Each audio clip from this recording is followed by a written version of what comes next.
یہ کہانی ایک ایسے زمانے کی ہے جب لوگ اپنے عزیزوں کی یادوں کو ان کی دی ہوئی نشانیاں سے زندہ رکھتے تھے۔ دلی کے ایک مشہور تاجر سلطان بھی اپنے مرحوم والد کی دی ہوئی ایک نایاب انگوٹھی کو دل سے عزیز رکھتے تھے۔ یہ انگوٹھی نہ صرف بے حد قیمتی تھی بلکہ ان کے خاندان کی وراثت اور ان کے والد کی محبت کی آخری نشانی بھی تھی۔ اس انگوٹھی کا چمکتا ہوا نایاب پتھر ان کے دل میں اپنے والد کی یادوں کو ہمیشہ تازہ رکھتا تھا اور وہ اسے کسی بھی صورت میں اپنی انگلی سے جدا نہیں کرتے تھے۔ سلطان پیشے سے ایک کامیاب تاجر تھا جو دلی میں رہتا تھا اور مصالوں کے کاروبار میں مشہور تھا۔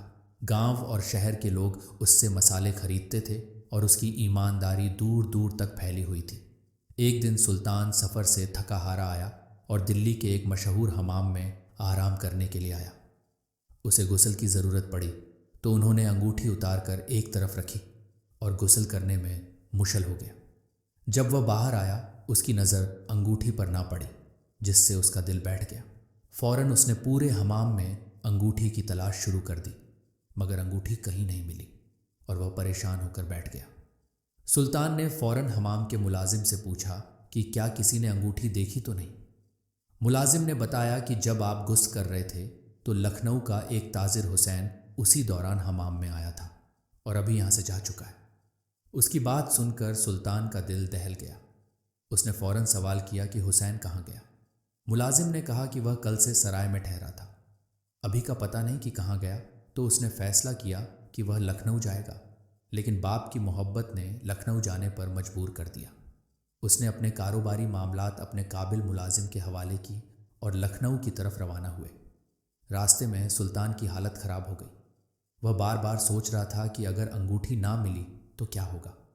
اس کا خیال تھا کہ حسین انگوٹھی اپنے پاس رکھے گا کیونکہ وہ ایک چال باز تاجر تھا، لیکن وہ ہمت نہیں ہارا اور ہر حال میں انگوٹھی کو واپس پانے کا عزم کر چکا تھا۔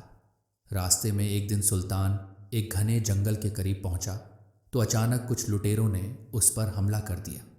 ان کے ہاتھوں میں تلواریں اور دھاردار ہتھیار تھے جنہیں دیکھ کر کسی کا بھی دل دہل جاتا۔ ان کی آنکھوں میں لالچ اور ارادے خطرناک تھے۔ وہ سلطان سے پیسے اور قیمتی سامان چھیننے کے لیے بے چین تھے۔ انہوں نے سلطان سے سارے پیسے اور سامان چھین لیے۔ لٹیروں نے اس سے مزید پیسہ نکالنے کی کوشش کی لیکن سلطان نے کہا کہ وہ غریب تاجر ہے اور اس کے پاس کچھ نہیں ہے۔ انہوں نے اس کی باتوں کو تسلیم نہیں کیا اور اسے قید کر لیا۔ سلطان کو بیڑیاں ڈال کر ایک چھوٹے سے گاؤں میں قید کر دیا گیا۔ اب سلطان کا دل دیکھنے والا تھا کیونکہ ایک طرف انگوٹھی کا غم، دوسری طرف کاروبار اور اوپر سے وہ بیچارہ غلام بن کر ان سے جانوروں کی خدمت کا کام لیا جاتا تھا۔ مہینوں تک سلطان کی زندگی سخت جبر میں گزری۔ وہ اپنے دن گزارنے کے باوجود ہر لمحہ آزادی کی آرزو کرتا رہا۔ ایک دن لٹیروں نے ایک کامیاب قافلہ لوٹ لیا جس سے انہیں بہت قیمتی سامان ملا۔ خوشی کے مارے وہ جشن منانے لگے اور رات کو نشے میں مدہوش ہو گئے۔ سلطان نے رات کو اس موقع کا فائدہ اٹھانے کا فیصلہ کیا۔ وہ آہستہ آہستہ ان لٹیروں کی طرف بڑھا جن کے پاس قید خانے کی چابی تھی۔ اس نے خاموشی سے چابی چوری کی اور بیڑیوں کو کھولنے میں کامیاب ہو گیا۔ پھر اس نے ایک گھوڑا چرایا اور وہاں سے فرار ہو گیا، لیکن گھوڑا جنگلی اور بے قابو تھا۔ سلطان کے سفر میں مشکلات ختم ہونے کا نام نہیں لے رہی تھی۔ راستے میں کئی بار وہ گھوڑے سے گرا لیکن اس نے ہمت نہ ہاری۔